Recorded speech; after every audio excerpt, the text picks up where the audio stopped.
A very good evening, everyone. On behalf of LLB School, it's my great honor to welcome Dr. Sarada to this session. This is our Career Talk series, which we are conducting on behalf of LLB School. And I hope the previous sessions have been a very great advantage to all the participants. And I hope this will also be a very good eye-opening to all the participants today. And it's a great honor to be your technical host. I am Madhana Priya from Sri Ramachandra Medical College doing my PhD. A few instructions before we could start the session. Ma'am, next slide. Sure, yeah. So LLB Futura, the main vision of this Futura is to connect students in the fields of biotechnology and bioinformatics, and also the allied subjects to it. And we also try to provide every possible services to bring bioinformaticians and biologists under one roof with collaborators. Yeah, ma'am, next slide. So if you are looking for any opportunities, like are you looking for collaborators, freelancers, tutors, and expert consultants? And yes, you are at the right place at LLB School. So any help you need, you can sign up at LLB School on the given link below. And alone we can do so little, and together we can do so much. So join us at LLB School for a greater future. Next slide, ma'am. So important technical notes before we go into the session. So I request all the participants to kindly turn off your webcams and mute your audio so that we do not have any interferences in the session. And also your questions will be addressed at the end of the session. So please post your questions at the chat box and we will definitely answer it. And subscribe to our YouTube channel also to confirm your presence in the meeting, and the feedback link will be shared after the session, at the end of the session. So the link will be provided and you can fill out those forms and make sure you type your name without any mistakes so that downloading the certificate will become easy for you. And on this note, we would like also to thank our collaborators. Ma'am, next slide. Center for Plant Molecular Biology and Biotechnology, CPMB, TNAU, and IBAB Agri Forum. On this note, I would like to give the session to Ms. Abhinaya to welcome our speaker for today. Thank you, Madana. Good evening, everyone. I welcome you all to this International Career Talk web series. I'm Abhinya. I'm a member of LLB School, especially LLB IPR. And it's my pleasure to welcome our speaker and my best friend, Dr. Sarada Kalainayagan, who's going to talk to us about the global career option after a master and PhD degree in life science. So before we start a career, it's very important to understand the all possible career option available, but most of us are not well aware of it, or we don't have a good resource about it. So we LLB thought to initiate this webinar to fill that void. So we invited Dr. Sarada, who has done her PhD in molecular and cell biology from University of Texas, and she started her career in medical affairs. She has more than 7 years of research experience in oncology, drug testing, and obesity. And she has 5 publications that includes in Nature and BMC journal. She has also done a protocol writing and renewal for institutional animal care and use committee, institutional biosafety and chemical committee, and she also done a standard operating procedure, written a standard operating procedure for chemotherapeutic agent.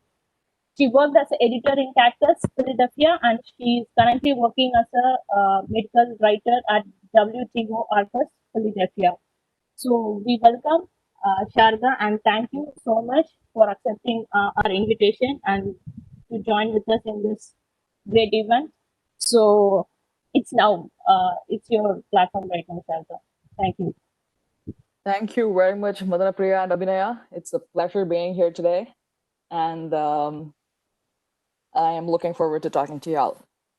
So to begin my speech with a disclaimer, I am completely here in my discretion and all my views are strictly personal. I do not represent my employer by any means. And the recommendations I give here may not apply to certain countries. It can apply to some countries, but I'm always open to help if you reach out to me. So having said that, let's get going. Okay. So like Abhinaya said, I'm her best friend. She's my best friend as well. And we went together to do our BTech in biotechnology in Periyar Maniammai School of Technology. And from that point, I went ahead, did my MTech in pharmaceutical technology in AC Tech Gindi, Madras, and PhD in molecular and cell biology at the University of Texas at Dallas. So the entire thing has been a rock and roll in a way that my BTech in biotechnology, my thesis was essentially on plant biotechnology. We had a tsunami in 2004, I guess. Yes, it was 2004. So there were a lot of salinity conditions around in the agricultural lands weren't arable. So we had to go ahead and we did a research on how to make plants more sustainable to salinity. And I jumped from that to computational biology and drug modeling, protein modeling, GrowMax, GrowMos, that kind of stuff in my MTech in pharmaceutical technology, which was like diametrically different from the wet lab that I've learned from BTech. And I moved from MTech to PhD in molecular and cell biology. I gave my GRE, came to the US, and here my research was entirely mouse work. I worked on lung cancer. So I screened a bunch of different drugs as targets for lung cancer and tested them in animal models and choose one particular drug that was the most efficacious to look into its mechanism. That was what I got my PhD on. And my PhD also encompassed teaching other than just research. So I had quite a bit of teaching experience that I can delve into if you're interested to know how PhD is in the United States, if you want more idea about it in the Q&A section. And you can find some of my citations and my publications in my Google Scholar link that's here. I don't know if you're going to find a clickable link, but you can always reach out to me, or you can just Google me and you'll get my publications. And if you want to discuss something about it, feel free to contact me. So this is my brief educational background, and I'm going to jump into what happened after my PhD. So I graduated with my PhD in 2018, December.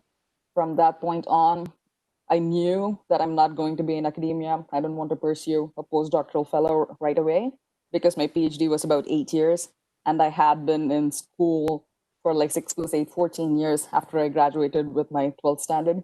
So I thought I should take a break, and it was time for applying.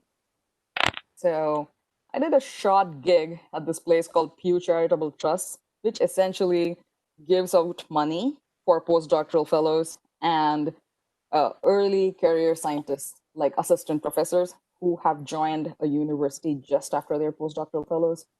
So my role was to read through their grant proposals and see if what they have said is actually correct and it is possible. So I had to use my PhD, my what I learned all through my educational time to see if this was actually a viable project, if it was a hot project, as in, is it actually interesting today? Is it like a burning question now? And how feasible it is? And I would sort of submit reports. So that is where I used my critical thinking skills or scientific acumen, if you can call it that way. And I wrote a lot about the people that we had funded already. So I was a little bit into scientific writing as well.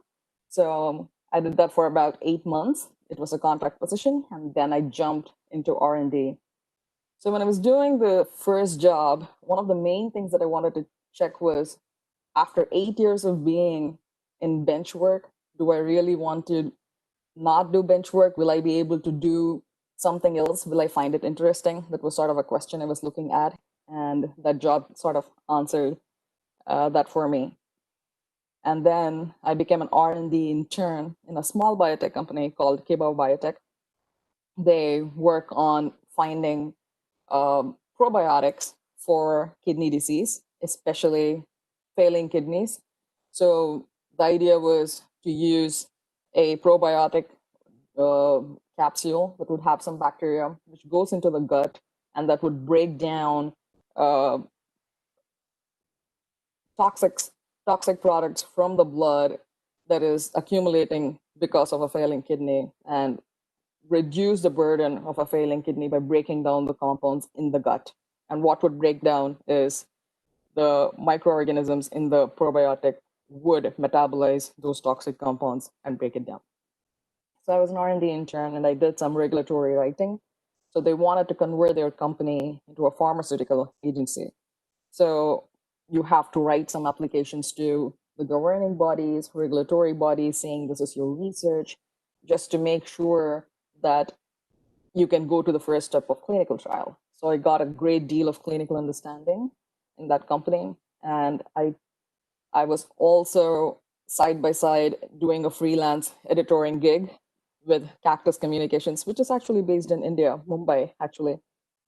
So it wasn't paying very much, but I thought it was a stepping stone to get to where I wanted to get, which was medical writing.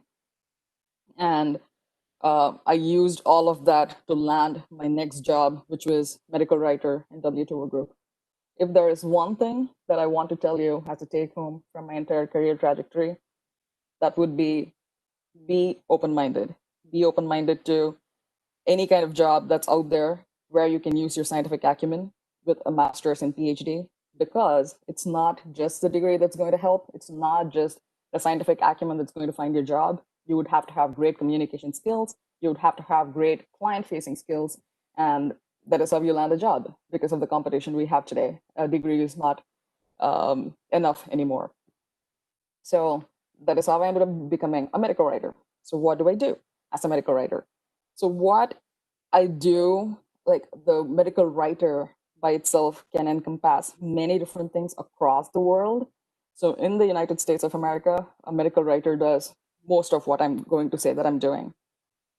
We work for pharmaceutical industries. I work for an agency and we have many different pharmaceutical clients. So we have Genentech, we have Bristol Myers Squibb, we have Sanofi. So these are some of the examples that I'm giving. So we take their clinical trials, we synthesize their data so that when they want to go apply for FDA, they have some information that is easily digestible. So we do that. And we also train their salespeople for what to say. So when you have a drug and you want to go talk to people to buy it, you have to say, why is this drug different from other drugs that are out in the market? And if there is a cancer drug that is in phase 1 or phase 2, you have to apply for phase 3. You have to get the permission of FDA to do that. So these are some of the things that we do. We do some sales training. We do some medical affairs thing where there's internal training for a pharmaceutical company for their own R&D scientists, just to know what is out there in their company, what is their portfolio of drugs, which drugs are in which pipeline. So there are some drugs in phase 2, there are some drugs in phase 1, there are some drugs in preclinical trials. So you're going to be giving an overall picture. So it is a lot of scientific data analysis, reading a lot of literature, putting through some readable documents of various levels of complexities for people with different backgrounds. And if you're interested in knowing more about it, I can talk about it a little later, but this is the gist of what I do. And if you want to know more about how I transitioned from one phase to another, you're always very welcome to check my LinkedIn. And you can also connect with me on LinkedIn if you need some career advice. Certainly feel free to do so. And so, coming to the crux of it. So you have your master's, you have your PhD. What next? So one of the first things that you do after a master's or a PhD in academia, and if you want to be in academia, is research. That's like hands down. You don't have to do anything. You were prepared, like you were trained to do research entirely through your master's, hoping it would be a master's with thesis. And if it's a PhD, of course, that's what you're trained to do. And you get into research. Generally, if you are a master's, you get into a research associate position. And again, these names are very different across universities and across countries. So it's an entry-level position. That is what I'm meaning. There is some positions like research executive when I tried looking for it to see across the world, but research associate was the most common one. And that's why I put that down here. And another one is postdoctoral fellow if you are a PhD. And that's the usual route most of the people take, like 95% of the people take, because most of them do not know that this is possible, that you can come out, or that's their interest. So one of the other things that you can do is core facilities. So what are core facilities? So for big universities where you have some process that is being used on a large scale. What do I mean by that? So say you have an IHC, immunohistochemistry, where you're staining with different antibodies in one of your tissue samples. So this is like a very step-by-step process. You can give it to the core and you can just say, hey, can you cut these slices from these tumors or some other organ that you have dissected out, and say, can you run these antibodies for me and image it for me and give it back to me? That way you are actually reducing the personnel in the lab, as in the people who work in the lab, and you can save on money because it's cheaper, because core facilities buy chemicals in large quantities. So, and you also have bioinformatics core facilities where people do whole genome sequencing, and they analyze the results and give it to you, and all kind of sequencing for that matter. So you don't have to have that particular expert in the lab, but you can just outsource it inside your own institution. So that is one of the things that you could do. And you have licensing and technology transfer. So universities are one of the main places where inventions are made, discoveries are made, and you want to patent them. And my best friend who introduced me here is an expert on that. You could reach out to her if you want to know more about licensing and technology transfer. And you have something like Institutional Review Board or Research Ethics Committee. So in the United States, we call it Institutional Review Board. I think it's the same in India. And I think it's called Research Ethics Committee in Europe. So what they really do is, let me say it from the lab's point of view, that way it is easy. Say I have a mouse model for pancreatic cancer that I'm working on, and I want to induce cancer in that animal and look for drugs that work on it. So the first thing is I'm going to induce cancer in that animal. So the animal is going to be in pain. So you're going to write some of the protocols in certain way, and you're going to get it approved before you do it in animals. So you have a committee that sees this and says, okay, you can't have an animal that has more than two tumors. You can't have an animal that is suffering beyond a certain point. It's more like being humane to animals, especially research animals. So they go through this, and they also make sure you don't do anything illegal. So a lot of anesthetic drugs are actually narcotic drugs that we use in the laboratory. So they have to be really carefully, recorded how much you use, how much was brought in, so that they know that you're not snorting it in the side. So they make sure there is no illegal activity. So you have people who do that. So that's a review board. So you need to be a PhD, or you need to have some kind of research experience. You could be a master's to be a part of this committee. And that's one of the job opportunities that you can look at. In the US, we have something called ICOOC and IRB. I'm not really sure what Indian universities do about this, but you can always look up for searching for Institutional Review Board or Research Ethics Committee in your university. And you can even also volunteer while you're doing your PhD or master's. That way you gain some experience. And last but not least, for academia, we have grant writing and scientific writing. So that is one thing I've felt many PhDs or masters not really focus on. That is scientific communication. They think, well, what am I going to do? I'm not going to go out there and talk. I'm not a journalist. I'm not an advertiser. But guess what? When you start your own lab, if that's your thing, you have to write your own grants. If you don't write them clearly, you don't write them in a certain way, you're not going to get the money. So how are you going to propel your lab? So that's the same thing with scientific writing. It's not about just doing science. You need to talk about your science for you to get recognition of some kind. That is how you get more money to keep continuing in your lab. So you have to practice grant writing and scientific writing. And a lot of investigators or professors don't want to do it themselves. So they just have an idea. They just give it to a person who can write it well. And there are departments across the world for grant writing and scientific writing. And that's one other place that you can try. And they want people who are masters or PhD because they have to understand research. You just can't write with a degree in English because this is science. It's not writing for a newspaper. So the next topic is biotech companies. So again, biotech companies, I mean companies that make antibodies, companies that could make like Western blotting kits. It could be companies that do imaging devices and things like that. So one of the straightforward things after a PhD or master's is getting into R&D, where you're developing better antibodies, or you're developing a process of, there is dry Western blot transfer, there is wet Western blot transfer, there are different types of IHCs, there are different types of ELISAs, so you're actually improving the process for a better outcome. Or it could even be medical devices. So if you have a microscope from Zeiss and you think there are certain things that are not working well, maybe you can even automate it and things like that. So you have R&D options in biotech companies. And what would these companies be? Something like, it could be something like cell signaling, it could be Abcam, it could be Zeiss, like I said.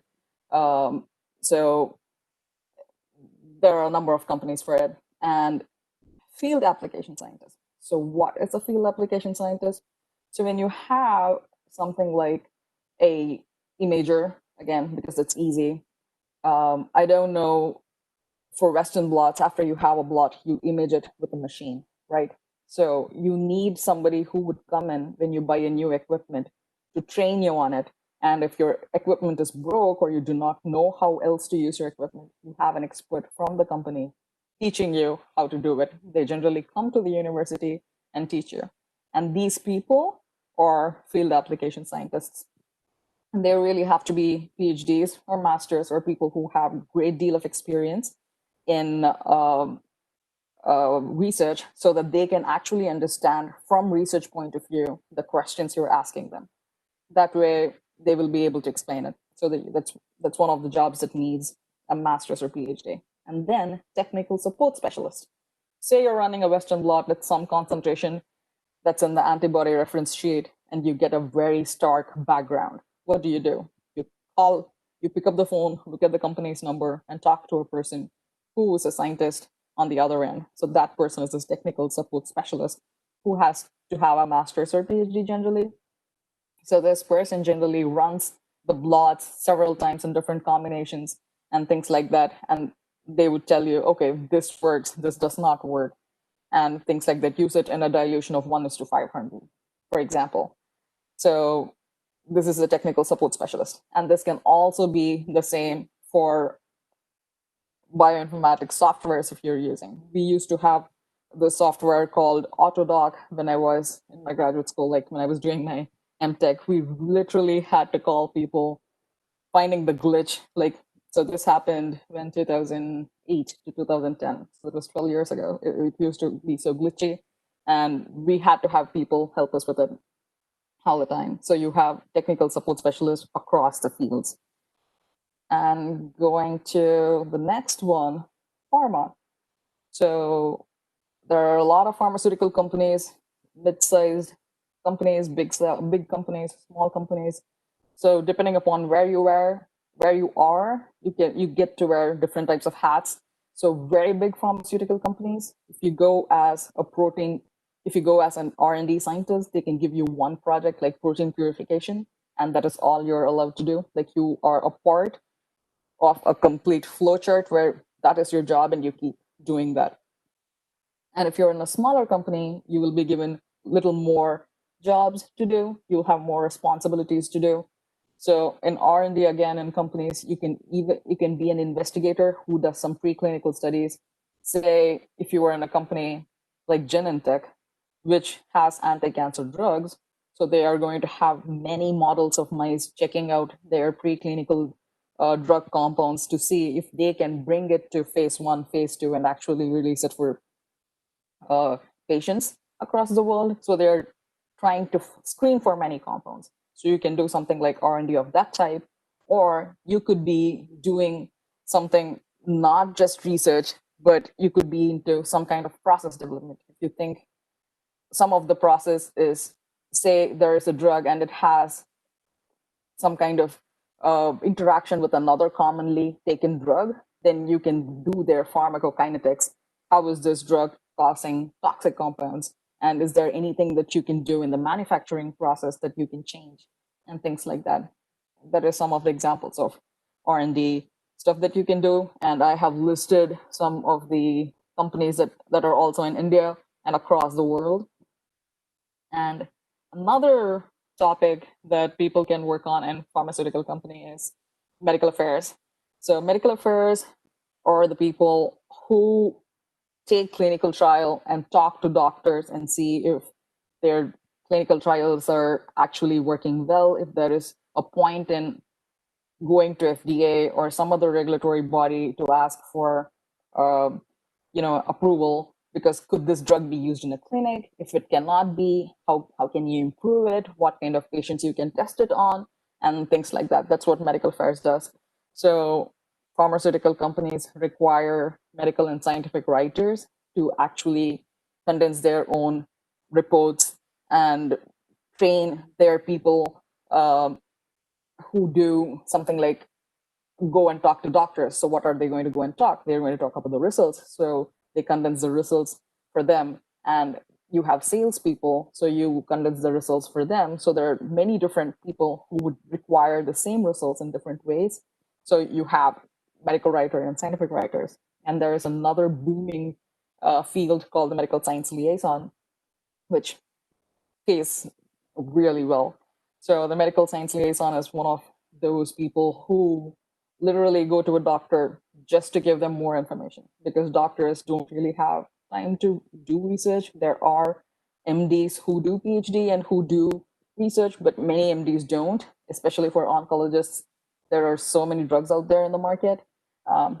Just for an example, so medical science liaisons give them a brief update on the new drugs that are getting approved and things like that. You cannot really sway the oncologist to use your drug, but you can just give them scientific updates and see what are the more pressing needs in the patient field currently, so that they can go back and communicate it to the pharmaceutical company, and the pharmaceutical company can research on it. Say it is, example, dexamethasone. It's a drug that can cause very bad cataracts after a point of usage. So this person can go back to the company and say, hey, this is what is happening when they use this drug. So these people can, the R&D people in the pharmaceutical company can research, is there another way we can use the drug? We can administer the drug so that it doesn't cause this particular effect, and things like that. And the next is regulatory affairs. So regulatory affairs is, again, submission process, investigational new drug filings, and things like that. So you have regulatory bodies, and say if you're on a phase 1 or phase 2 of clinical testing, and you think the drug is working great, and you want to take it to the next level and test in a larger group of people, you have to go to an approving body to ask for permission. That's what regulatory affairs do, and you need to have a PhD or master's with a long term of experience to actually see what the data is and condense the data in a certain way and present the data in a certain way to the regulatory bodies. So these are the most common ones, and some lesser common ones include freelancing for medical writing and scientific writing and things like that, which are also in agencies apart from Sanofi and Novartis type of pharma companies. You have Collab Tree, Cactus Communications, and all of that in India. And you have medical writing associations, Indian Medical Writing Association, American Medical Writing Association, and European Medical Writing Associations, where you can find a lot of freelancing projects, which also include just writing manuscripts for companies and things like that.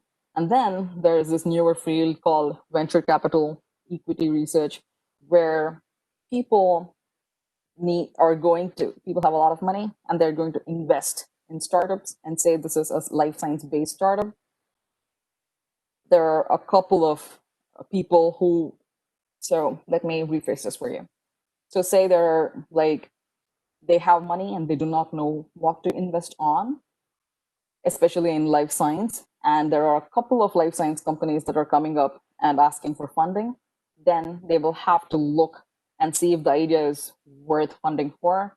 So they need a person inside their company who has scientific knowledge apart from financial knowledge to see, yes, this is a recent idea, nobody has worked on it, or this idea is not viable because it's not scientifically strong. So those things are done with venture capital and equity research. And apart from that, you have consulting. If you have a PhD, not just a life science PhD, any PhD, you can get into consulting careers in Boston Consulting Group or Bain and Company and McKinsey. So basically, this is about using your critical thinking skills and logical thinking to get into a consulting job. And apart from that, you have a lot of clinical coordinator positions across the world because everybody is into converting their preclinical research and clinical research to affect patient life. And we have quite a few that are active in India, like Praxil and Icon. And the next point is data science. So there are a number of fellowships out there. So it might require a certification if you're not into bioinformatics or some statistics, biostatistics, sort of a PhD, then you'll have to get a little more of a little more of a certification to get into data science positions across the world. So these are some of the options. That's it. That's all I have. This is, like I said previously, this is not all-encompassing list. This is quite a list, but there are jobs that I haven't included. So I'm done. And I'm very thankful for LLB School and every one of you that's here for giving me this opportunity. I'm ready for questions. Yeah, thank you so much, Sharada. And it's and this is a very valuable section, and we learned so many options. Even we didn't know most of the options are available, and we got few questions here. So let's start with the first questions. So you have already done. You have so many good publication and PhD degree.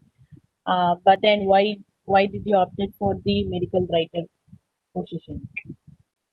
Well, medical writing position also requires publication, but that doesn't answer the question, I know. So the thing is, I'm not completely shutting my door to research.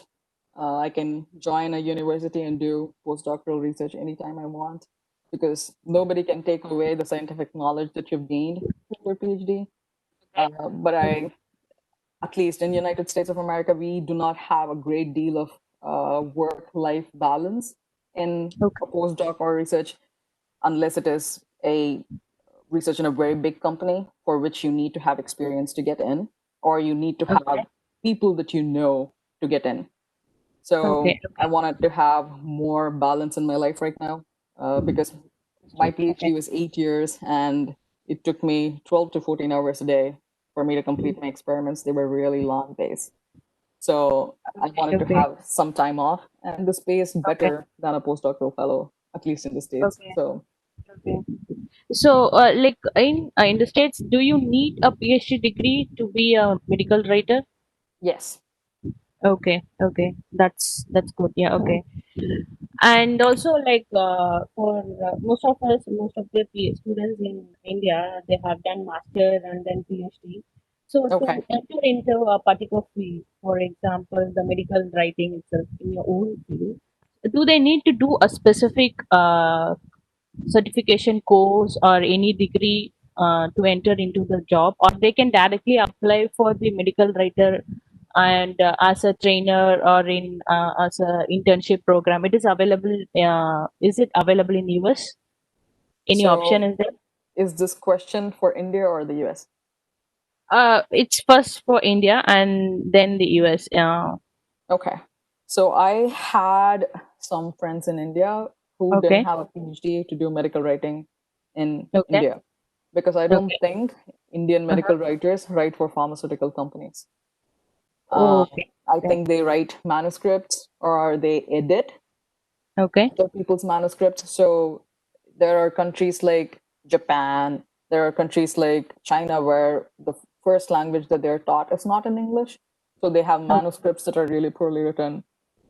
So you will have to rewrite the entire manuscript since we are taught in English our English is better than theirs.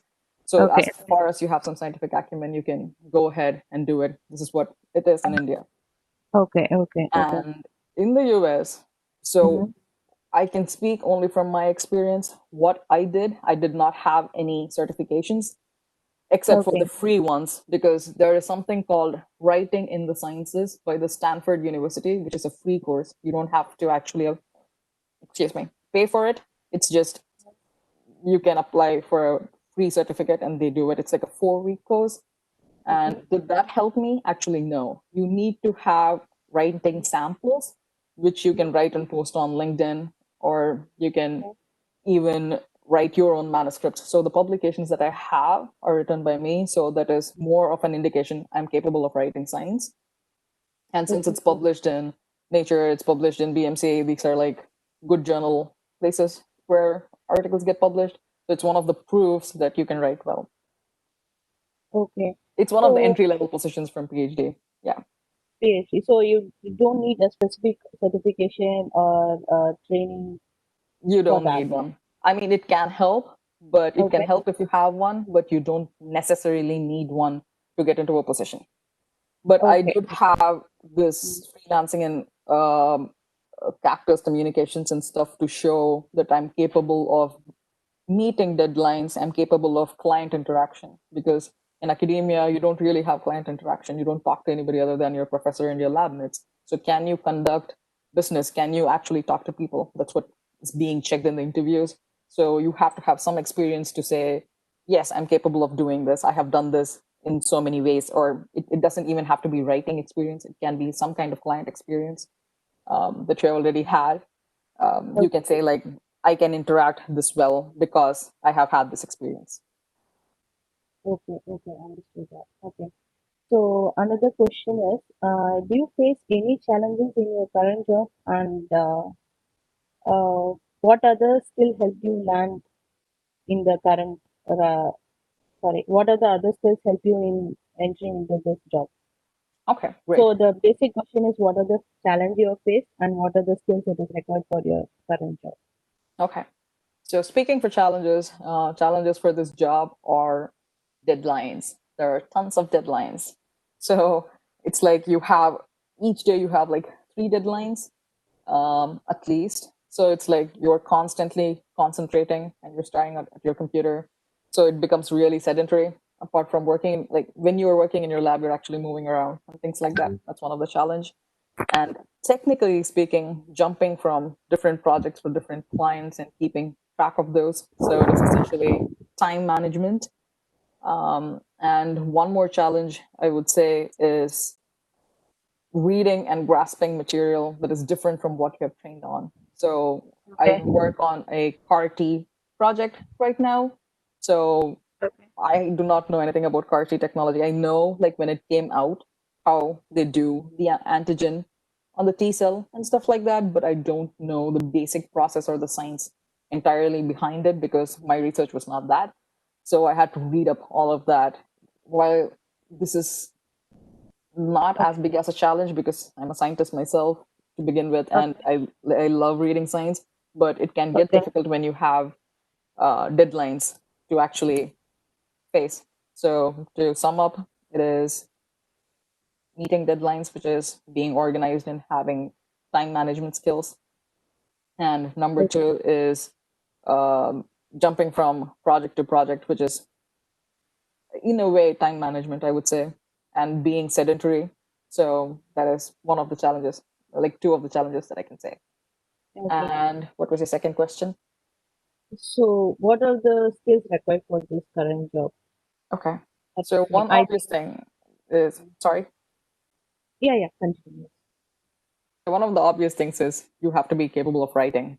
And this is not creative writing. The data is there for you. So you are going to make it simple when you write, but you are going to stick to the facts. How do you write that? Like being crisp, being clear in writing. So it's essentially your communication skills. And apart from that, client facing skills. When a client asks for something that is like too difficult to do or like super easy to do or whatever, you have to be able to communicate clearly if their expectations can be met, what time they can be met, and things like that. So being able to talk, like being friendly so that they can approach you, being more approachable, right? That is one of the second skills. And the third skill is, in a way, time management. It's not my greatest strength, but that's one of the skills I had to say. Like with Cactus Communications, I had crazy deadlines. Like, so I had to sort of, it sort of helped me improve my time management. So that is one of the greatest skills that you need. And another skill is networking. And I cannot emphasize enough how much you need networking. Talk to people, whether they are useful, whether they get you stuff that you want or no. Know more about other fields, like every other field that is out there. Because I wouldn't have seen myself as a medical writer ever. So network, network, network. Talk to people who are in different areas of your same field, whether it is policy making, whether it is intellectual property, whether it is field application scientists. You might not be interested in them, but just talk. You don't know who knows who and whose experience can actually help you in a certain way. So these are the skills that really help me. Okay. So one more question is, so people who are looking for doing a PhD in abroad. Could you speak up a little? I can't hear you very well, actually. Sorry. Okay. Yeah. Okay. So now, can you hear me now? Yes. Yeah. Okay. So people who want to do a PhD in abroad. So for getting a scholarship, is there any particular what are the procedure to get the scholarship? And Okay. then the second one is whether they can get a job, the PhD students, whether they can get a job directly in US without doing education. It's PhD in US. They have done a PhD in India, but they can directly get a job in US. Is that possible? Okay. Two I will questions. answer the first question of how to get fellowships, right? So in United States, a PhD is fully funded, mostly. So mine was a fully funded PhD. I didn't have to pay a penny, except for one time, but that was totally avoidable. That was because of recession, and it was just my bad luck, I would say. So what you do is when you write your GRE, you give your TOEFL, and you start applying to United States, they would ask you for something called a statement of purpose and recommendation letters. They require at least 3 recommendation letters from your professors that you have interacted in India to actually tell that you are a great candidate to do PhD. And you have to write a statement of purpose, just like the name says, why you want to do a PhD. It's basically you have to write. It shouldn't be a story. If you're more interested, reach out to me. I can give you some kind of template or an idea of how to write an SOP. You apply, and it's generally fully funded. So the first year you rotate in at least 2 different laboratories, and you pick one of them to work on, and they will support you by making you teach the undergraduates. So you would be teaching something like Introduction to Biology, which is very simple, and basic genetics and things like that, depending upon your expertise, or biochemistry, bioinformatics. You can teach anything, but you'll be teaching undergraduate students. So teaching them is going to pay you. That is the stipend that you're going to be getting, which would cover generally the expenses.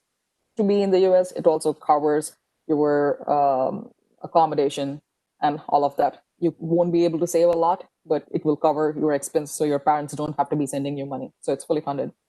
And then around the second year, you have to write a proposal, which is called qualifying examination or candidacy examination. That is when, if you pass that, you will continue to do your PhD, or you will just be given a master's and you can't proceed with a PhD.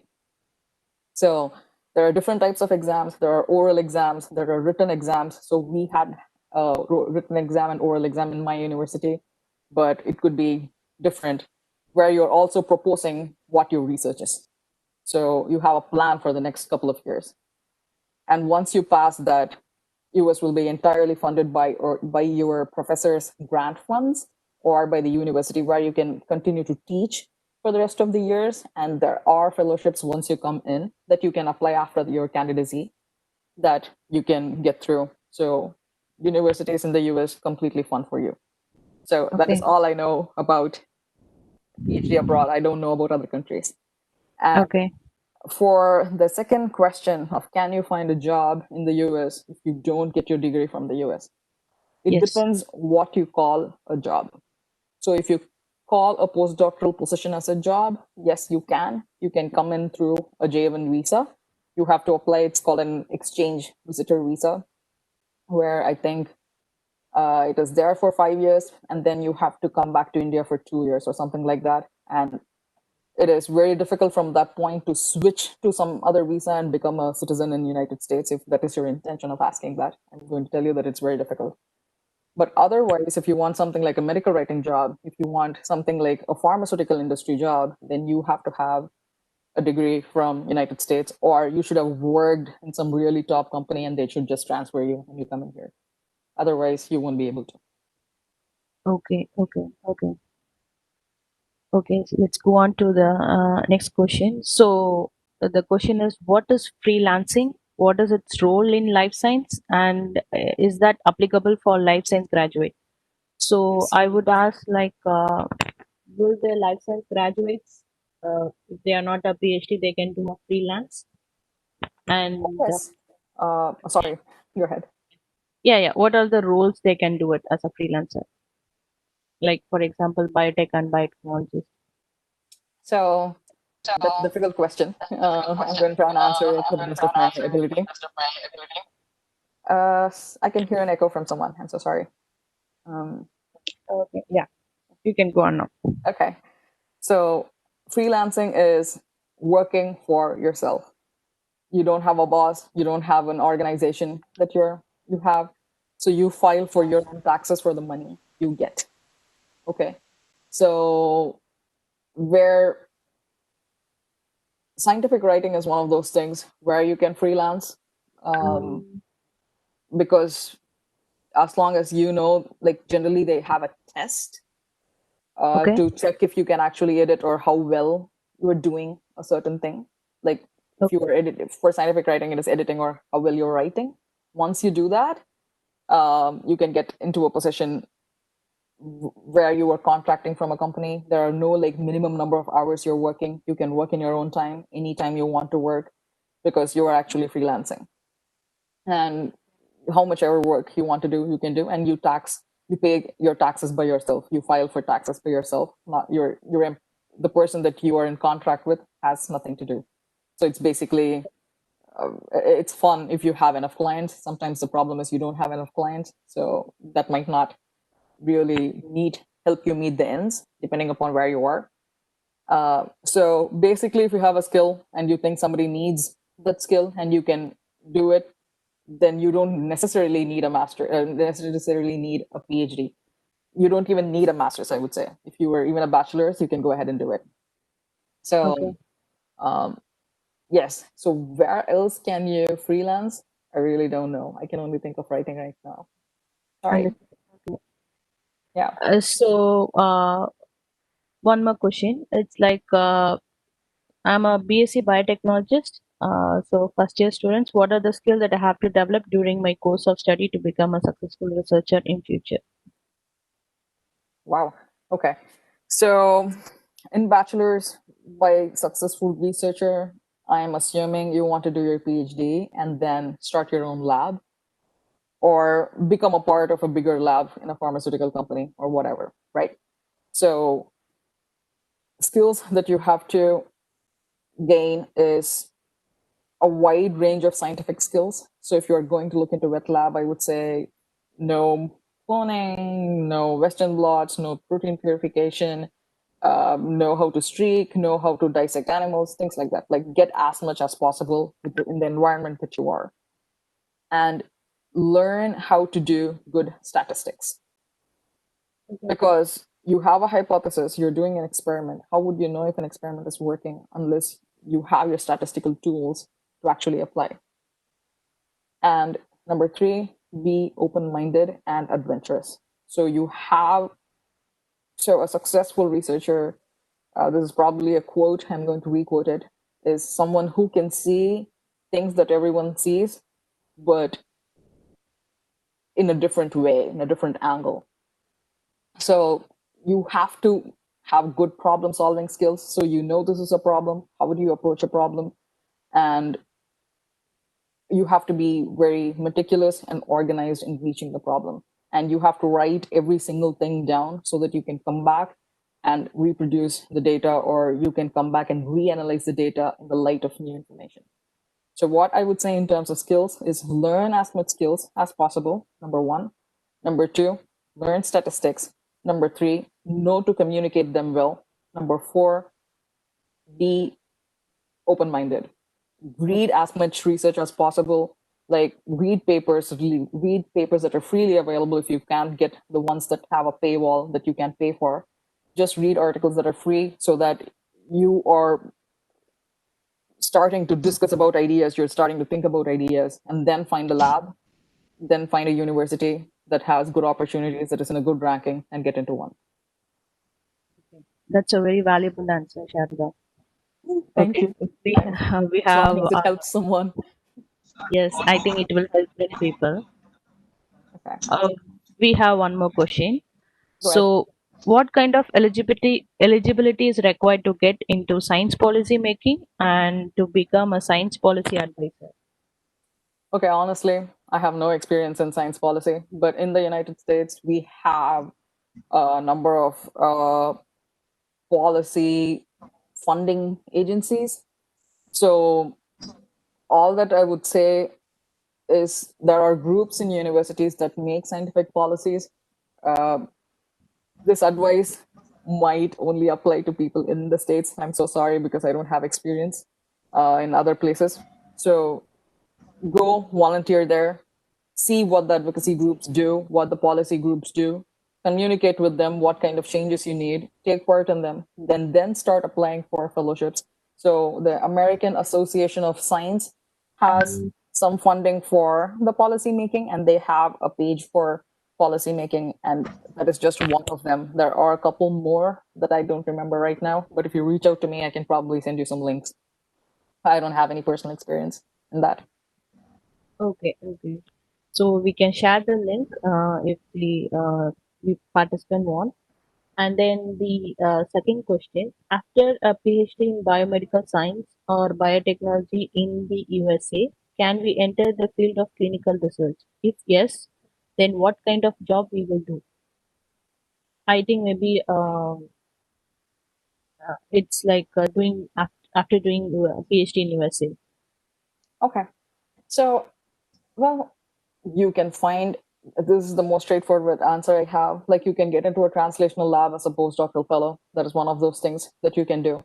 Apart from that, you have these clinical research coordinators, clinical research managers, clinical research associates, things like that. So, what happens is, I'm just going to give a brief description of what the job is so that you can sort of understand what I'm trying to say. So when companies run their clinical trials, they don't send their own company people to start the trial. They actually outsource it to clinical research organizations. And they have people who will collect every diagnosis of patient. They have so for a clinical trial, only certain patients are taken into a trial and drugs are tested on them.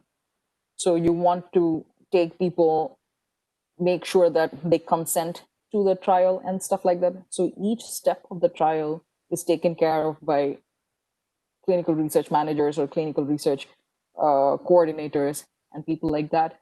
So these are positions where you can get in, which is sort of clinical research, but you don't have to have a clinical degree to get into those.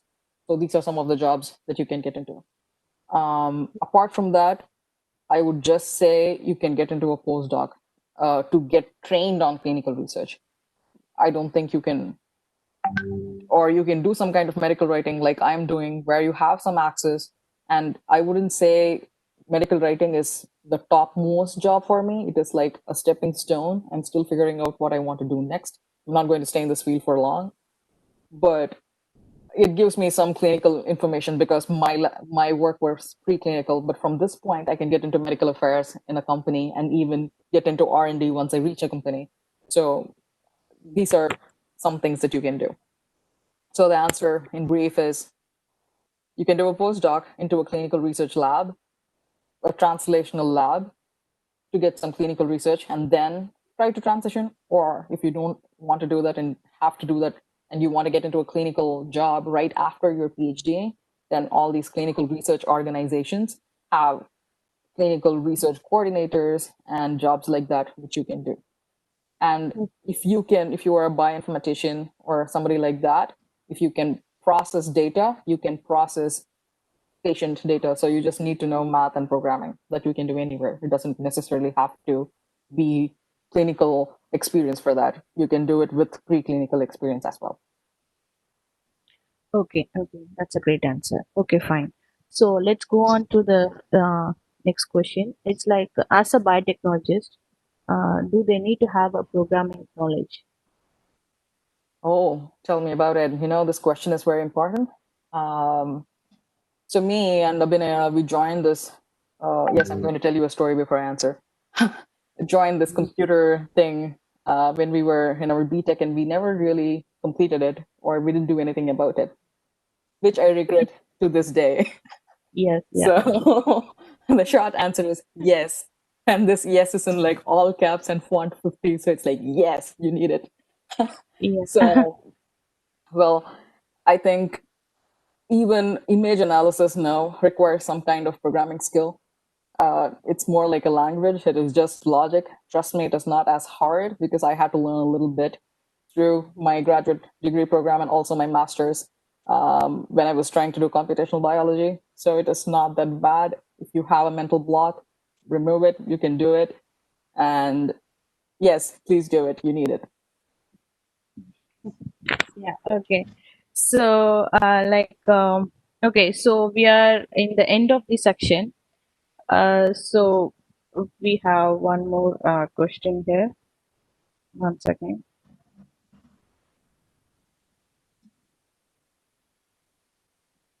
Okay, so this let's take this as a last question. Sure. What are the tools and tips you would be you want to give suggest for the scientific writer? Is there any tools is there? And what will be the salary package or earnings? So which setting are you It, asking me? This US, India? this Because is I only for know the about US. this is for yeah. You can answer for the US itself.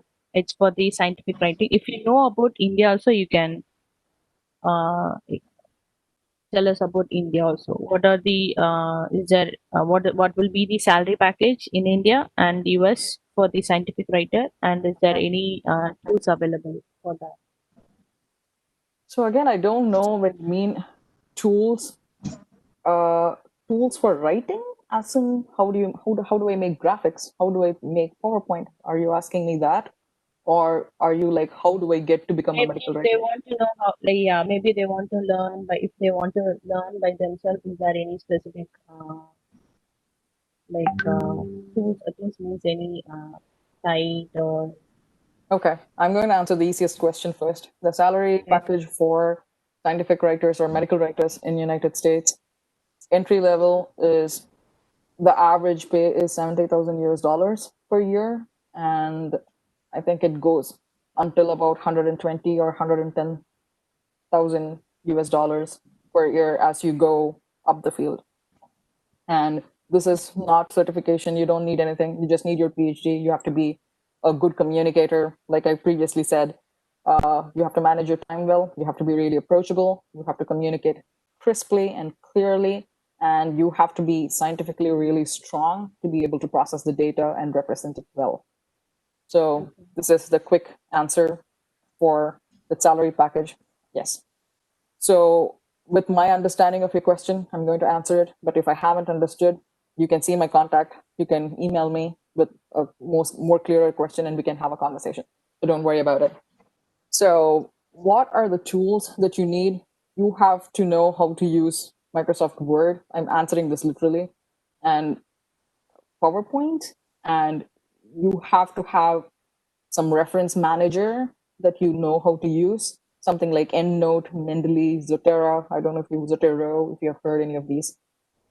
And you have to have some clinical knowledge of some kind, theoretical knowledge. I'm not saying you have to know what duration of responses. You have to know what certain terms, clinical terms mean, what is a primary endpoint, what's a secondary endpoint, and things like that.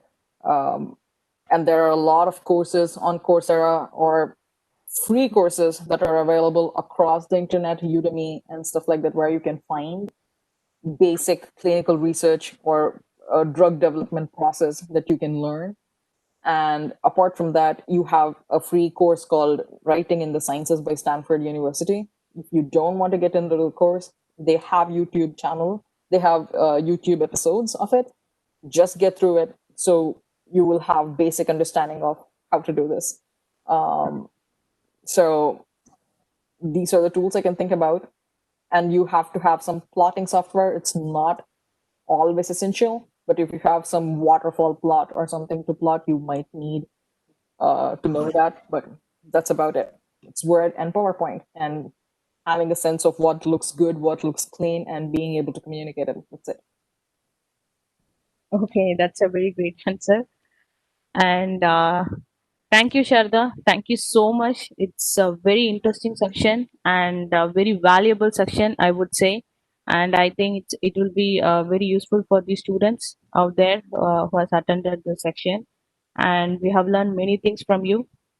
And I'm so happy to be a host here. And as a friend, I'm very much happy. And let's come to the end of this section. I hope there is no more questions. That if you have any questions, you can ask Sharda personally. We have shared the LinkedIn profile of her, and if you want any other materials and any other details about her, you can ask. You can send LLB School a message. We can reply to you. And thank you all. Thank you, Sharda, for this great section, and have a great day. Thank you. Thank you so much, Yael. It was great talking to you. I hope this was useful in some way. Yes, ma'am. And thank you so much, Ms. Abhinaya, and thank you, Dr. Sarada, for this wonderful session and making this evening a very brighter one than the usual evening. I hope all our participants would have benefited and they would have understand what medical writing really is, because many of us do not know what exactly medical writing is. And today, I hope all the participants would have benefited the maximum. And thank you, ma'am, for accepting our invite from LLB and for giving this wonderful session on this great evening and for taking your time and making this session a wonderful one. Thank you so much, ma'am. And for the participants, the feedback link is available on the LLB Telegram channel and it will be posted at 7 p.m. And also a quick note, we have a Futura e-quiz series and the series for this week is on drug discovery and bioinformatics. So please go to the link of llbschool.org announcement and make use of this opportunity to attend the quiz. Once again, thank you so much, Sharda ma'am, for making this evening a great one. And I hope to see all the participants in the future sessions also. Thank you so much. Thank you very much. Have a great evening. Thank you. Thank you. Bye-bye. Thank you so much. Hello. Hello.